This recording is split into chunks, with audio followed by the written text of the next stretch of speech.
Hello friends, स्वागत है हमारे चैनल में आप लोगों का।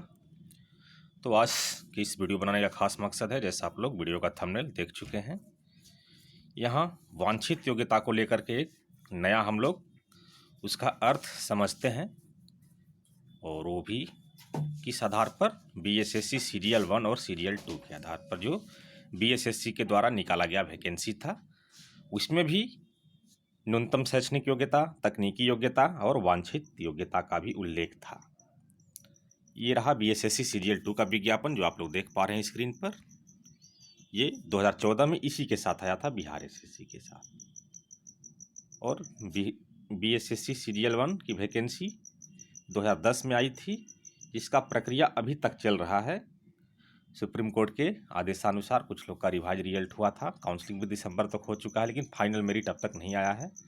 उसके आधार पर हम दिखाना चाहेंगे कि वहाँ भी वांछित योग्यता का जिक्र किया गया था, और वांछित योग्यता को किस तरह से यूटिलाइज किया था बीएसएससी, उस बारे में भी हम लोग समझेंगे। यहाँ देखिए, वांछित योग्यता, ये वहाँ का पोस्ट था टोटल 3285। उसमें भी विभिन्न पदों के लिए अलग अलग क्वालिफिकेशन तय किए गए थे।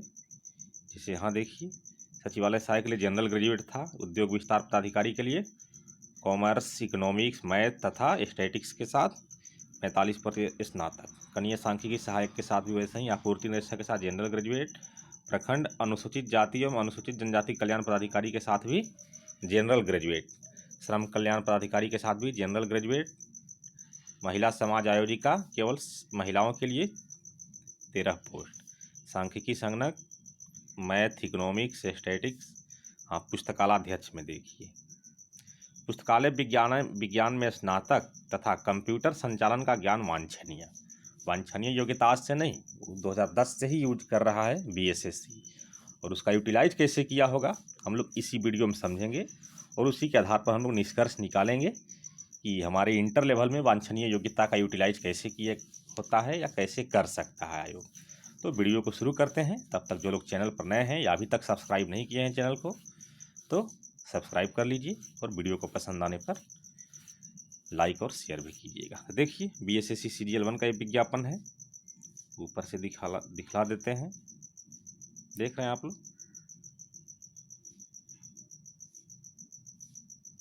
स्नातक स्तरीय प्रथम प्रारंभिक संयुक्त प्रतियोगिता परीक्षा 2010 का विज्ञापन था, यानी कि 10 साल पहले का ही है।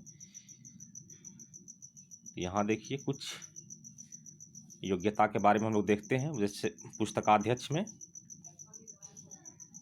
पुस्तकालय विज्ञान में स्नातक तथा कंप्यूटर संचालन का ज्ञान वांछनीय। अब ये कंप्यूटर संचालन का ज्ञान लिया गया था कि नहीं लिया गया था काउंसलिंग से पहले, वो भी हम लोग देखेंगे। अब अगला देखिए, लेखापाल सह रोकरपाल, इसमें भी वांछनीय योग्यता वाणिज्य, गणित तथा कंप्यूटर विषय का ज्ञान वांछनीय योग्यता था। फिर बाल संरक्षण पदाधिकारी, इसमें भी देखिए वांछनीय योग्यता तो नहीं लिखा हुआ है, यहाँ एक चीज़ लिखते हैं, बाल मनोविज्ञान में स्नातक को प्राथमिकता। लेखपाल सह भंडारपाल, यहाँ भी वांछनीय योग्यता में वहाँ लिखा हुआ है वाणिज्य, गणित, कंप्यूटर सहित कार्य साधक ज्ञान। अधीक्षक विधि स्नातक को प्राथमिकता, उपाधीक्षक विधि स्नातक को प्राथमिकता। कनीय सांख्यिकी सहायक भी हो गया। उसी तरह से तो हम लोग देख रहे हैं कि यहाँ पर कॉलम वैसे नहीं बनाया गया है जैसे इंटर लेवल और ग्रेजुएट लेवल 2 में कॉलम 3 बनाया था। एक था न्यूनतम शैक्षणिक योग्यता का, दूसरा था तकनीकी योग्यता का, तीसरा था वांछित योग्यता का। यहाँ ये उसी में लिखा हुआ है। तो सबसे पहले सीरियल 1 के आधार पर हम ये निष्कर्ष निकालते हैं, क्या मुख्य परीक्षा के बाद वांछित योग्यता लिया गया था, मतलब उसका टेस्ट लिया गया था। लेकिन सबको पता है कि जैसे ही मुख्य परीक्षा हुआ था सीरियल 1 का, उसमें रैंक सबका दे दिया गया था सीरियल नंबर से कि किसका कितना मार्क्स आ रहा है, और वे लोग अपना मार्क्स देख करके संतुष्ट हो गए थे कि हमको अपने क्वालिफिकेशन के अकॉर्डिंग ये पोस्ट मिल सकता है। जैसा बीएसएससी सीरियल 2 और इंटर लेवल में ऐसा नहीं हो पाया है, आप लोग देख पा रहे हैं। तो शायद वहाँ नहीं लिया गया था, क्योंकि बहुत पुराना हो गया है तो उसका डाटा नहीं मिल पा रहा है वेबसाइट पर। लेकिन जो भी बीएसएससी सीरियल 1 के कैंडिडेट होंगे, वे इस बात की पुष्टि कर सकते हैं कमेंट बॉक्स के माध्यम से कि ये जो वांछनीय योग्यता हो गया, जैसे कंप्यूटर संचालन ज्ञान लिया गया था या नहीं लिया गया था, लेकिन हम जहाँ तक अपने स्तर से बताना चाहते हैं कि नहीं लिया गया था। अगर कोई होंगे बीएसएससी सीरियल 1 के कैंडिडेट या किसी और को कुछ आइडिया होगा तो एक कमेंट बॉक्स में शेयर कर सकते हैं कि टेस्ट लिया गया था या नहीं, लेकिन हमारे अकॉर्डिंग नहीं लिया गया था। उसी तरह से अब आइए, तो यहाँ बीएसएससी सीरियल 1 से तो ये पता चलता है कि वांछनीय योग्यता का जांच नहीं लिया जाएगा। अब आइए बीएसएससी सीरियल 2 पर क्या, वहाँ से क्या पता चलता है। वहाँ देखिए, यहाँ भी कुछ पोस्ट थे जिसमें वांछनीय योग्यता का भी जिक्र किया गया था। ये देखिए, ये शिक्षक हैं राजकीय नेत्रहीन उच्च विद्यालय। तो तकनीकी योग्यता में तो स्नातक के साथ साथ बीएड विशेष नेत्रहीन एवं न्यूनतम 6 माह का कंप्यूटर कोर्स या डिप्लोमा। तो ये हो गया तकनीकी योग्यता। वांछित योग्यता में क्या था कि भारतीय पुनर्वास परिषद से निबंधित होगा तो आपको प्राथमिकता मिल सकता है। होता तो कई जगह से है, लेकिन अगर वहाँ से आप किए होंगे तो आपको प्राथमिकता मिलेगा। उसी तरह से ये सभी पोस्ट हैं। एक पोस्ट उसमें सबसे था मलेरिया निरीक्षक, और उसमें क्या था, विज्ञान स्नातक मांगा गया था। तकनीकी योग्यता में कुछ नहीं था, लेकिन वांछित योग्यता था जीव विज्ञान के साथ स्नातक को प्राथमिकता। यहाँ देखिए, ठीक सीरियल 1 में भी ऐसा ही किया गया था। यहाँ तो अलग अलग कॉलम नहीं बनाया गया था, न्यूनतम शैक्षणिक योग्यता, तकनीकी योग्यता और वांछित योग्यता का, लेकिन वहीं पर लिख दिया गया था। इस देखिए, लेखपाल सरोकर पाल वांछनीय योग्यता में, और यहाँ देखिए बाल संरक्षण पदाधिकारी बाल मनोविज्ञान में स्नातक को प्राथमिकता। आखिर प्राथमिकता किस स्थिति में दिया जाता है उसको भी हम लोग समझेंगे। वीडियो के थंबनेल में हम एक चीज़ लिखे थे, ऑल थिंग बीइंग इक्वल, मतलब कोई दो कैंडिडेट हर एक टर्म्स एंड कंडीशन फुलफिल कर रहे हैं, तो वैसी स्थिति में क्या होगा, तो वांछनीय योग्यता का लाभ दे दिया जाएगा उसको।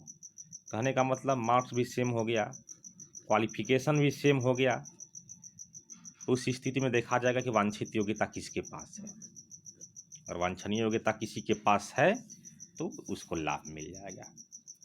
ये हम बीएसएससी सीरियल 1 और सीरियल 2 के आधार पर बता रहे हैं।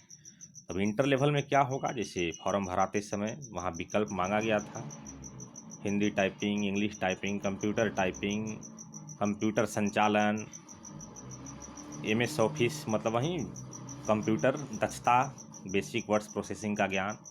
तब उस स्थिति में अब देखा जा सकता है कि किनका उसमें येस क्लिक है। अगर बराबर हो गया मार्क्स दो कैंडिडेट का, तो ऑल थिंग बीइंग इक्वल की स्थिति में उनको लाभ दिया जा सकता है। ये ऐसा बीएसएससी सीरियल 1 और सीरियल 2 के आधार पर हम लोग देखें। ये रहा इंटर लेवल का। देखिए, न्यूनतम शैक्षणिक योग्यता और बस वांछित योग्यता एक ही पोस्ट में है, पंचायत सचिव में। यहाँ हम लोग ये देख पा रहे हैं कि बीएसएससी सीरियल 1 के आधार पर इसका टेस्ट नहीं लिया जा सकता है, और सीरियल 2 के आधार पर ये निष्कर्ष हम लोग निकाले कि दो कैंडिडेट के सब कुछ क्राइटेरिया सेम हो जाते हैं, तो ऐसी स्थिति में वांछित योग्यता को देखा जा सकता है। नहीं तो फिर वही होता है, डेट ऑफ बर्थ से जा कर के अगर वो भी सेम हो जाता है तो नाम का पहला लेटर देखा जाता है। फिलहाल वांछित योग्यता के बारे में इतना ही जानकारी बीएसएससी सीरियल 1 और सीरियल 2 के आधार पर मिल पा रहा है, जो आप लोग के बीच मैंने रखा। अगर आप लोग को पसंद आया हो तो लाइक कीजिएगा, ज़्यादा से ज़्यादा शेयर कीजिएगा, और अभी तक चैनल को सब्सक्राइब नहीं किए हैं तो सब्सक्राइब भी ज़रूर कीजिएगा। मिलते हैं अगले वीडियो में। धन्यवाद।